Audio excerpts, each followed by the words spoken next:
السلام عليكم، عاملين إيه؟ يا رب تكونوا بألف خير. يلا ندخل على الوجبة رقم 7 في منيو رمضان.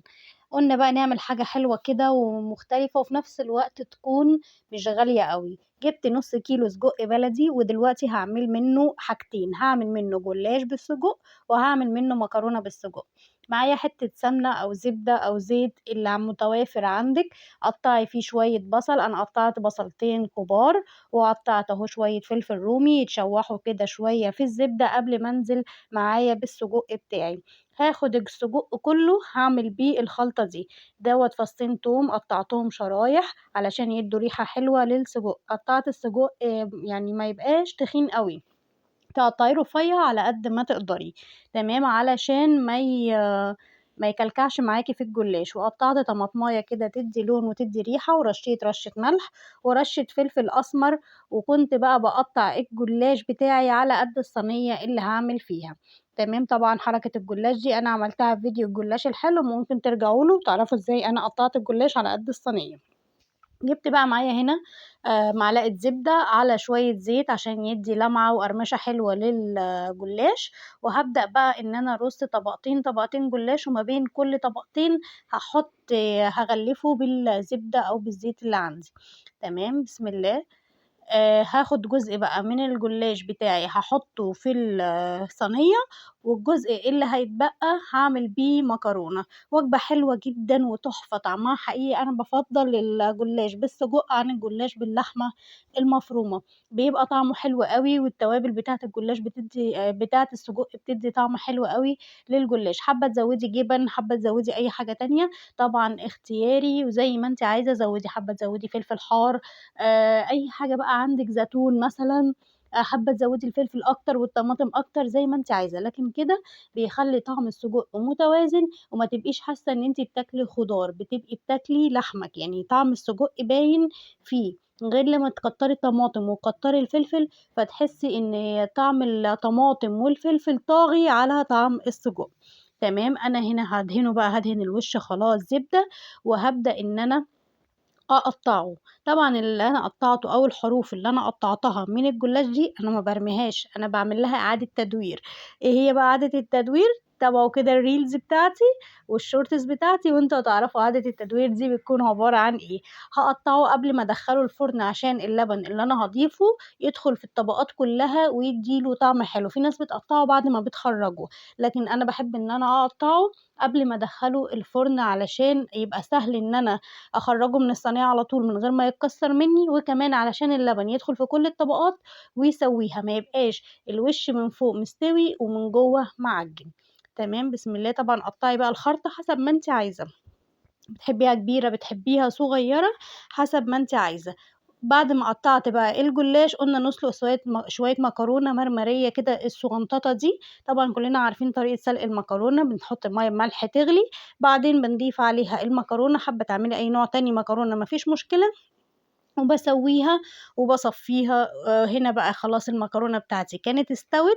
هاخد حبّة السجق اللي كانوا باقيين منّي وهانزل بيهم على المكرونة وأقلّبهم بالزيت بتاعها، يعني السمنة أو الزيت اللي أنا محمّرة فيهم السجق هانزل بيهم مع السجق على المكرونة علشان تدّيها طعم حلو ولمعة حلوة والمكرونة ما تلزقش منّي في بعض. أنا نزّلت هنا كل الخلطة أهي والسجق أهو، هاقلّبهم بقى كلّهم في بعض. حابة تحطّي المكرونة بيضا وتحطّي عليها شوية سجق من فوق ما فيش مشكلة. حابة تعملي مكرونة بصلصة وتضيفي تخلّي طبق السجق على جنب وتحطّي منّه على المكرونة، برضه اللي يريّحِك، بس الطعم ده بيبقى حلو أوي، أوي، لإن المكرونة بتبقى شاربة من السجق فبتدّيها طعم جميل جدًا. جرّبوها ومش هتندموا، حقيقي حلوة أوي، أوي. هاحطها بقى دلوقتي على النار هادية كده يتشرّبوا الاتنين مع بعض، والمكرونة تاخد من طعم السجق بتاعي، واسيبها بقى مع نفسها كده لغاية لمّا تسخن معايا وتبقى طعمها حلو وريحتها تبان وتظهر. تمام،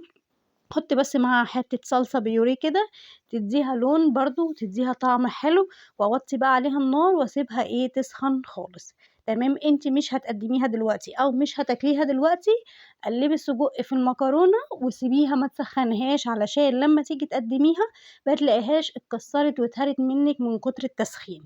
تمام، هنا أنا قلّبت بقى البيوريه كده مع الخلطة دي، والخلطة دي أو الوصفتين دول مش هيكلفوكِ أكتر من نُص كيلو بس من السجق، طبعًا نُص كيلو أرخص من فرخة وأرخص من كيلو لحمة، وفي نفس الوقت بروتين دخّلتيه للولاد، وأكلة حلوة ومغذية ومُشبعة جدًا، لإن ما شاء الله مكرونة وسجق وجلاش فحاجة حلوة جدًا.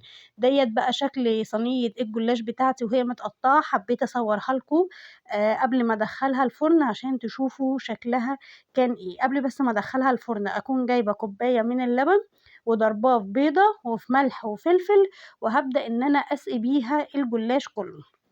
طبعًا في ناس بتسقيها بشوربة، بس إحنا مش عاملين شوربة، وأنا مش من النوع اللي بيفضّل يسقي بشوربة بس، يعني حتى لو هاحط شوربة تدّي طعم بازوّد برضه عليها لبن، مش باحط شوربة صافي تمام.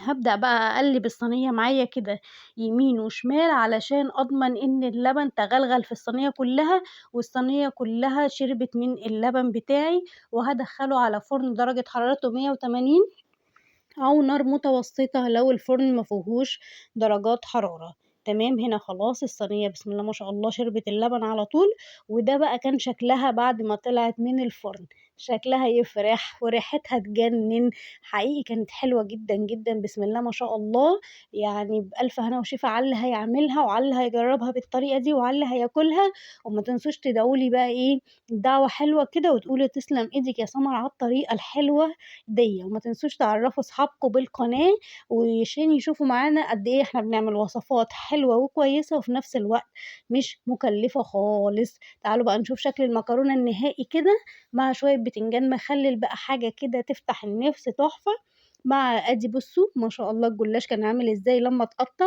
والحشوة من جوّه مليانة كده وتشرّف وتشبّع، يعني لو هتعمليها في عزومة مش هتكسفِك خالص، هتبقى حاجة فعلًا مشرّفة وفي نفس الوقت مُشبعة، ويا رب الوجبة تكون عجبتكم، ويا رب الوصفة تكون عجبتكم، ودايمًا عند حُسن ظنكم، واستنوا وصفات حلوة كتير، كتير، كتير من مطبخ سمر، شوية بقى إيه عرقسوس جنب الوجبة دي، كركديه، تمر هندي، حاجة كده مفرحة وحاجة كده جميلة، وده بُصّوا ما شاء الله دي كمان ما كانتش الصينية كاملة، بُصّوا عملت كمية قد إيه، كانت كمية كبيرة بسم الله ما شاء الله. والمكرونة برضه عملت حوالي 4 أطباق، حابة تزوّدي المكرونة ما فيش مشكلة، ونوّرتوني وشرّفتوني في قناتي.